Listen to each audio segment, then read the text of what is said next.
Hello viewers, welcome to my channel. I'm Pradeep of Maths Teacher. So dear SSLC students, ಇನ್ನೇನು next month exam ಬರ್ತಾ ಇದೆ. ಹಾಗಾಗಿ ನಾನು ನಿಮ್ಗಳಿಗೋಸ್ಕರ SSLC ಸ್ಟೂಡೆಂಟ್ಸ್ಗಳಿಗೋಸ್ಕರ ಈ ವಿಡಿಯೋವನ್ನು ನಾನು ಮಾಡ್ತಾ ಇದ್ದೀನಿ. ಓಕೆ, ಸೊ ಈ ಒಂದು ವಿಡಿಯೋ SSLC ಮ್ಯಾಥಮೆಟಿಕ್ಸ್ ಎಕ್ಸಾಮಿನೇಷನಲ್ಲಿ how to score 80 out of 80. So scoring package ಹೇಗೆ ಅನ್ನುವಂಥದ್ದು ಕೂಡ ಇರುತ್ತೆ. ಹಾಗೆಯೇ SSLC ಪಾಸಿಂಗ್ ಪ್ಯಾಕೇಜ್ ಅನ್ನೋದನ್ನು ಕೂಡ ಈಗಾಗಲೇ ನಾನು 2 ವೀಡಿಯೋಸನ್ನ ಮಾಡಿದ್ದೀನಿ, ಅದನ್ನು ಕೂಡ ನಾನು ಅಪ್ಲೋಡ್ ಮಾಡಿದ್ದೀನಿ. ಅವ್ರಿಗೂ ಕೂಡ ಅಂತಹ ಸ್ಟೂಡೆಂಟ್ಸ್ಗಳಿಗೂ ಕೂಡ ಇದು ಯೂಸ್ ಆಗುತ್ತೆ. So how to score 80 out of 80 ಹಾಗೆಯೇ the mathematics SSLC passing package ಎರಡೂ ಕೂಡ ಇದರಲ್ಲೇ ಅಪ್ಲಿಕೇಬಲ್ ಆಗುತ್ತೆ. ಹಾಗಾಗಿ ಈ ವಿಡಿಯೋವನ್ನು ಲಾಸ್ಟ್ವರೆಗೂ ನೋಡಿ, ನಿಮಗೆ ತುಂಬ ಯೂಸ್ ಆಗುವಂತಹ ವಿಡಿಯೋ. ಹಾಗಾಗಿ ಇದನ್ನು ಆದಷ್ಟು ಶೇರ್ ಮಾಡಿ, ಲೈಕ್ ಮಾಡಿ, ಕಮೆಂಟ್ ಮಾಡಿ ಅಂತ ಹೇಳೋಕ್ಕೆ ಇಷ್ಟಪಡ್ತೀನಿ. ಸೊ ಹಾಗಾದರೆ ಸ್ಟಾರ್ಟ್ ಮಾಡೋಣ.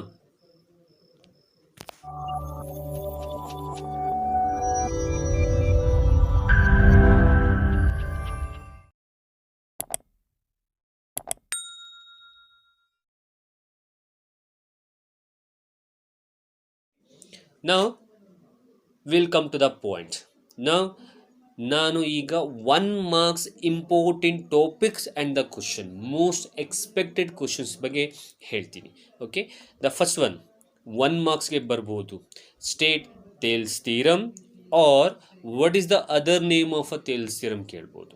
Okay, so it's all about most expected questions in the examination. Okay, next state Pythagoras theorem, define secant and tangent ಕೇಳ್ಬೋದು. So write the number of tangents that can be drawn to a circle at any point. Childrens, ಇನ್ನೊಮ್ಮೆ ಹೇಳ್ತಾ ಇದ್ದೀನಿ, these are all the most expected questions in the examination. So ಹಾಗಂತ ಬೇರೆದನ್ನು ಕಲಿಯೋ ಹೋಗಿಲ್ಲ ಅಂತಲ್ಲ, so ಬೇರೆದನ್ನು ಕೂಡ ನೀವು ಕಲಿಬಹುದು. ಸೊ ಜೊತೆಗೆ ಇಲ್ಲಿ 1 ಮಾರ್ಕ್ಸ್ ನಾನು ಏನು ಹೇಳ್ತಿದ್ದೀನಿ, ಇದರಲ್ಲಿ ಬರುವಂಥದ್ರಲ್ಲಿ ಇಷ್ಟನ್ನು ಕೂಡ ಕಲಿತ್ರೆ ಇದರಲ್ಲಿ ಕೆಲವೊಂದು ಕ್ವಶನ್ಸ್ಗಳು ಬರುತ್ತೆ. ಅದಕ್ಕೋಸ್ಕರ I have set most expected questions. Okay, next state Euclid division ಲೆಮ್ಮ. So that they can ask, find the HCF of 135 and 225. Now I am giving the problems also. These are all the most expected questions. Okay, and 168 and 126 by Euclid division method ಅಲ್ಲಿ solve ಮಾಡೋದು. So children's, ನಾನು ಏನು ಹೇಳ್ತಾ ಇದ್ದೀನಿ ಅದರ ಜೊತೆಗೆ ನೀವು ವಿಡಿಯೋನ ಪಾಸ್ ಮಾಡಿ ಅಲ್ಲೇ ಪ್ರಾಬ್ಲಮ್ಸ್ಗಳನ್ನು ಕೂಡ ಸಾಲ್ವ್ ಮಾಡಿಕೊಂಡು ಹೋಗ್ಬೋದು, ಅಥವಾ ವಿಡಿಯೋ ಎಲ್ಲ ನೋಡಾದ್ಮೇಲೆ just take the problems and solve it. Okay, so next question, find the HCF. See if the question is wrong. So find the LCM. You need to find the LCM. So HCF they have given, HCF of 2 numbers they have given. HCF of 306 and 657 is 9. So you need to find the LCM. ಎರಡು ನಂಬರ್ಗಳ HCF ಕೊಟ್ಟಿದ್ದಾರೆ. 306 657 HCF 9. Now you need to find the LCM by using one formula. The formula is LCM is equals to A into B is divided by HCF. So this is the formula to find the LCM. Okay, so ಹಾಗಾಗಿ ಅದನ್ನು ಕೂಡ ನಾವು most expected questions ಅಂತ ಹೇಳ್ತೀವಿ. So ಇದನ್ನು solve ಮಾಡಿ. Next, express the number as product of prime factors. It's important questions. One question will be there, one question they'll ask in the examination. So ಕೆಲವೊಂದು ಪ್ರಾಬ್ಲಮ್ಸ್ಗಳನ್ನ ಕೊಟ್ಟಿದ್ದೀನಿ, ಮನೆಯಲ್ಲಿ ಪ್ರಾಕ್ಟೀಸ್ ಮಾಡಿ. So 140, 156, 3825 and 5005. Okay, next find the distance between the following pair of points. So important, it's compulsory, most expected question childrens, ನಿಮ್ಮ ಎಕ್ಸಾಮಿನೇಷನಲ್ಲಿ ಬರಬಹುದು. So ಕೆಲವರು ಪ್ರಾಬ್ಲಮ್ಸ್ಗಳನ್ನ ಕೊಟ್ಟಿದ್ದೀನಿ. By using a distance formula you need to find the distance. Okay, so first question is 2, 3, 4, 1, and also I have given another 2 question. So solve it childrens, ಅಲ್ಲೇನೆ solve ಮಾಡಿ ಕಲ್ತ್ಕೊಳ್ಳಿ. Next, find the distance between the origin of the points. So ಅದನ್ನು ಕೂಡ ಕಲ್ತ್ಕೊಳ್ಳಿ. So I have given the questions also there only.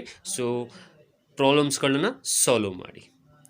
Next, find the coordinates of the midpoints of the points -3, -9, 5, 3. This is also most expected question in the examination, right? Next, find the degree of the following polynomial. Okay, so degree of the polynomial andre nothing but the highest power you need to pick, that is meant to be a high, the degree of the polynomial. Highest power irodana you need to pick, children. Okay, this is also a most expected question. And also if you want the answers for all of these questions means next videosಗಳಲ್ಲಿ ನಾನು upload ಮಾಡ್ತೀನಿ, ನೀವು ಅದನ್ನು watch ಮಾಡಿ ಆನ್ಸರ್ಸ್ಗಳನ್ನ ತಿಳ್ಕೊಬೋದು children's. ಅಥವಾ ನೀವೇ solve ಮಾಡಿ, ಅಥವಾ if you have doubt means just comment ಬಾಕ್ಸ್ನಲ್ಲಿ ತಿಳಿಸಿದ್ರೆ ನನಗೆ ನಿಮ್ದು ಏನೇ ಡೌಟ್ಸ್ ಇದ್ದರೂ ನಾನು ಅದನ್ನು ಕ್ಲಾರಿಫಿಕೇಷನ್ ಕೊಡ್ತೀನಿ ನಿಮಗೆ. Okay, next, find the 10th term of an IAP 2, 7, 12. You need to find the 10th term of an IAP by using a nth term of an IAP formula haki. Okay, 2, 7, 12. I have given a question also. And the next one is find the 8th term of an IAP 5, 7, 9. Next, in the IAP, an is equals to 3n plus 2. Then find the 10th term. So this is also most expected questions, children. ಇಲ್ಲಿ ಕೊಟ್ಟಿರೋ ಕ್ವಶನ್ನೇ ಬರುತ್ತೆ ಅಂತಲ್ಲ, ಅದ್ರ base ಮೇಲೆ ಬೇರೆ ತರಹದಲ್ಲಿ different ಆಗಿ ಕೊಡಬಹುದು. But try to solve the problem based on these topics. ಬೇರೆ ಕಡೆಯಿಂದ ತೆಗೆದುಕೊಂಡು ಅಥವಾ ಬುಕ್ಕಲ್ಲಿ ಇರೋದನ್ನು ತೆಗೆದುಕೊಂಡು ಕಲ್ತ್ಕೊಳ್ಳಿ. ಸೊ ಇದನ್ನು ಕೂಡ ಕಲ್ತ್ಕೊಳ್ಳಿ, ಆ್ಯಂಡ್ ಬೇರೆದನ್ನು ಆ ಟಾಪಿಕ್ ಬೇಸ್ ಮೇಲೆ ಇರುವಂಥ ಬೇರೆ ಕ್ವಶನ್ಸ್ಗಳು ಕೂಡ ಸಾಲ್ವ್ ಮಾಡ್ಕೊಳ್ಳಿ. ಆಗ ನಿಮಗೆ ಆ ಟಾಪಿಕ್ ತಲೆಯಲ್ಲಿದ್ದರೆ ನೆಕ್ಸ್ಟ್ ಆ ಟಾಪಿಕ್ ಥ್ರೂ ಈ ಬೇರೆ ಯಾವ ಪ್ರಾಬ್ಲಮ್ನೂ ಕೂಡ ಕೊಟ್ಟರೆ ನಿಮ್ಗೆ ಈಸಿಯಾಗಿ ಸಾಲ್ವ್ ಮಾಡ್ಬೋದು. Okay, next, on comparing the ratios find out whether lines representing the following pair of equations intersect or parallel or coincident. So ನೀವು ಕೊಟ್ಟಿರೋ ಪೇರ್ ಆಫ್ ಇಕ್ವೇಷನಲ್ಲಿ ಯಾವುದು ಇಂಟರ್ಸೆಕ್ಟ್ ಆಗುತ್ತೋ, ಪ್ಯಾರಲ್ ಆಗುತ್ತೋ, ಕೋಇನ್ಸಿಡೆಂಟ್ ಆಗುತ್ತೋ ಅನ್ನೋದನ್ನು ಫೈಂಡ್ ಔಟ್ ಮಾಡಬೇಕು by using a condition A1/A2, B1/B2 and C1/C2. ಪ್ಯಾರಲಲ್ಗೆ ಒಂದು ಕಂಡೀಷನ್ ಇದೆ, ಇಂಟರ್ಸೆಕ್ಟ್ಗೆ ಕಂಡೀಷನ್ ಇದೆ, ಕೋಇನ್ಸಿಡೆಂಟ್ಗೆ ಕಂಡೀಷನ್ ಇದೆ. ಸೊ ಯಾವುದು ಅಪ್ಲೈ ಆಗುತ್ತೆ ಅದನ್ನು ಫೈಂಡ್ ಔಟ್ ಮಾಡಿ ಯು ನೀಡ್ ಟು ಚೆಕ್ ಯಾವುದು ಇಂಟರ್ಸೆಕ್ಟ್, ಪ್ಯಾರಲಲ್ ಅಥವಾ ಕೋಇನ್ಸಿಡೆಂಟ್ ಅನ್ನೋಂಥದ್ದು. Okay, it's also most expected question, childrens. Next, find the value of k if the lines are parallel. Like this problem ಅವರು ಕೇಳಬಹುದು. Do some more problems based on this because it's a important question for 1 marks. Okay, also find the value of k if the lines are parallel. Same again, 2 types of question I have given. So also ಇದರ ಜೊತೆಗೆ ಬೇರೆ ಪ್ರಾಬ್ಲಮ್ಸ್ಗಳನ್ನು ಕೂಡ solve ಮಾಡಿ. Next, write the probability of an impossible event. Impossible event is 0. Okay, that is the answer. Next, write the probability of the sure event. Sure event means 1. So that is the answer. ಇದನ್ನು ಕೂಡ ಕೇಳಬಹುದು ಎಕ್ಸಾಮಿನೇಷನಲ್ಲಿ. Next, if the probability of the winning a game is 0.6, then what is the probability of the losing the game? So this is also most expected questions. So solve ಮಾಡಿ ಕಲ್ತ್ಕೊಳ್ಳಿ, childrens. Next, find the degree of the following polynomial. As I said, so degree find out ಮಾಡುವಂಥದ್ದು the highest power you need to choose. I have given a question, solve it. Okay, next, find the number of zeros of the following polynomial. Okay, questions ಯಾವುದ್ರಲ್ಲಿ ಬರುತ್ತೆ ಅಂದರೆ 9.1 exercise. It's easy topic. Okay, so exercise 9.1 ತೆಗೀರಿ. X axis ಮೇಲೆ ಎಷ್ಟು points ಹೋಗಿದೆ ಅನ್ನೋದನ್ನ find out ಮಾಡಿದ್ರೆ nothing but that is a number of 0. So I have given a exercise 9.1. Okay, next, write the standard form of the quadratic equation. So standard form ಕೇಳಬಹುದು. Also they can ask write the quadratic formula. That is also most expected questions. Next, determine the nature of the roots of the quadratic equation. So ಕೊಟ್ಟಿರೋ ಈಕ್ವೇಷನ್ಗೆ nature of the roots find out ಮಾಡಬೇಕು. So I have given a problems also, just to solve it. Next, find the value of k for which quadratic equation 2x square plus kx plus 3 is equals to 0 have equal roots. So this is a most important expected question, children. So try to solve it. ಬರ್ಕೊಂಡು ಅಲ್ಲೇನೆ ಬುಕ್ಕಲ್ಲಿ solve ಮಾಡ್ಕೊಳ್ಳಿ, important. Next, evaluate. So based on angle, they can ask the question sin 18 by cos 72 or tan 26 by cot 64. So more problems on exercise 11.3. So 11.3 ಅಲ್ಲಿರುವಂಥ ಎಕ್ಸಸೈಸ್ಗಳನ್ನ ನೀವು solve ಮಾಡಿ, it's important. Okay, next, write the formulas to find the CSA and TSA and volume of the following solids. Surface area and ವಾಲ್ಯೂಮಲ್ಲಿ ಬರುವಂತಹ ಎಲ್ಲ ಫಾರ್ಮುಲಾಸ್ಗಳನ್ನು ಕೂಡ ಬರೆದು practice ಮಾಡಿ. One question they will ask in the examination. ಯಾವುದಾದ್ರೂ CSA, TSA or volume they can ask, compulsory ಇರುತ್ತೆ. ಇದು ಕೂಡ ಒಂದು most expected question, childrens. Okay, next, if sin theta is equals to 3/5, then the value of cosecant theta is. So it's also one of the most expected question like this. ಇದನ್ನೇ ಕೇಳ್ತಾರೆ ಅಂತಲ್ಲ children's, ಇದರ base ಮೇಲೆ ನಿಮಗೆ ಬೇರೆ ತರಹ ಕೂಡ ಕೇಳ್ಬೋದು. So I am giving the most expected questions.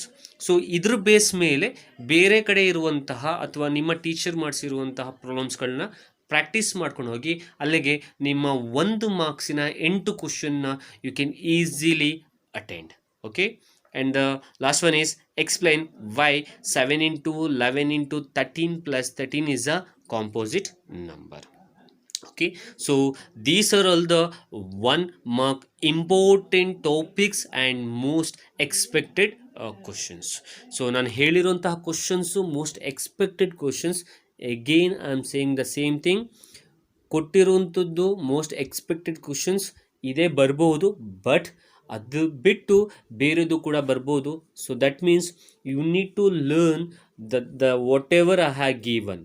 ನಾನು ಕೊಟ್ಟಿರೋವಂಥದ್ದೂ ಕೂಡ ಪ್ರಾಬ್ಲಮ್ಸ್ಗಳನ್ನ ಸಾಲ್ವ್ ಮಾಡಿ, ಅದರ ಬೇಸ್ ಮೇಲೆ ಹೆಚ್ಚಿನದಾಗಿ ಮೋರ್ ಪ್ರಾಬ್ಲಮ್ಸ್ಗಳನ್ನ ನೀವು ಸಾಲ್ವ್ ಮಾಡಿಟ್ಕೊಳ್ಳಿ. ಆಗ 1 ಮಾರ್ಕ್ಸಲ್ಲಿ 8 ಕ್ವಶನ್ಸ್ಗಳನ್ನ ನೀವು ಈಸಿಯಾಗಿ ಅಟೆಂಡ್ ಮಾಡ್ಬೋದು, childrens. Okay, now important theorems for 3 and 4 and 5 marks ಯಾವ್ದು ಅಂದರೆ, ಒಂದು BPT theorem or nothing but Thales theorem, converse of Thales, AA criteria theorem, areas of similar triangle theorem, Pythagoras theorem, corners of Pythagoras, and circle chapter ಅಲ್ಲಿ ಬರುವಂತಹ 2 theorem, childrens. Okay, one is about the circle, the tangents drawn from the external point, another one is a perpendicular. So ಇಷ್ಟು 8 ಥಿಯರಮ್ಸ್ನ ಕಲ್ತ್ಕೊಂಡ್ರೆ definitely ನಿಮಗೆ 8 ಥಿಯರಮ್ನು ಬರೆದು practice ಮಾಡಿ, children's. So ಈಗ ಇಷ್ಟೊತ್ತಿಗಾಗಲೇ ನಿಮ್ಮ teacher ಈ ಥಿಯರಮ್ಸ್ನ ಬರೆಯೋದನ್ನು ಹೇಳ್ಕೊಟ್ಟಿರ್ತಾರೆ. So ಥಿಯರಮ್ಸನ್ನು ಇವತ್ತಿಂದನೇ ಬರೆದು ಪ್ರಾಕ್ಟೀಸ್ ಮಾಡಿ. ಆದಷ್ಟು ನಿಮಗೆ ಥಿಯರಮ್ಸ್ ಇಲ್ಲಿ 7 to 8 ಮಾರ್ಕ್ಸ್ ಬರೋದ್ರಿಂದ ಆದಷ್ಟು ಬರೆದು ಪ್ರಾಕ್ಟೀಸ್ ಮಾಡಿ. All the 8 theorems PDF link I have given in the description given below. ನಾನು ನನ್ನ ಡಿಸ್ಕ್ರಿಪ್ಷನಲ್ಲಿ PDF ಲಿಂಕನ್ನು ಕೊಟ್ಟಿರ್ತೀನಿ. ಆ PDF ಲಿಂಕನ್ನು ಓಪನ್ ಮಾಡ್ಕೊಳ್ಳಿ. ಅದರಲ್ಲಿ 8 ಥಿಯರಮ್ಸು ಇರುತ್ತೆ. ಆ 8 ಥಿಯರಮ್ಸ್ನ ಬರೆದು ಆ ಪ್ರಾಕ್ಟೀಸ್ ಮಾಡಿ. Will get definitely you can take 8 marks, 7 or 8 marks from the theorems. Okay, so this is about 1 marks most expected questions and the theorems. Okay children's, so 1 ಮಾರ್ಕ್ಸ್ದು ಎಲ್ಲವನ್ನೂ ಕೂಡ ಹೇಳಿದ್ದೀನಿ. ಏನಾದ್ರು ಡೌಟ್ಸ್ ಇದ್ದರೆ ನೀವು ಖಂಡಿತವಾಗ್ಲೂ ನನ್ನ ಕಮೆಂಟ್ ಬಾಕ್ಸಲ್ಲಿ ತಿಳಿಸಿದ್ರೆ ನಾನು ನಿಮಗೆ ಅದನ್ನು ಕ್ಲಾರಿಫಿಕೇಷನ್ ಕೊಡ್ತೀನಿ. ನೆಕ್ಸ್ಟ್ ವಿಡಿಯೋದಲ್ಲಿ 2 marks most expected questions and ಅದರ ನೆಕ್ಸ್ಟಲ್ಲಿ 3 marks, 4 marks and 5 marks later on ನಾನು ವೀಡಿಯೋಸನ್ನು ಅಪ್ಲೋಡ್ ಮಾಡ್ತೀನಿ. Okay childrens, and thank you.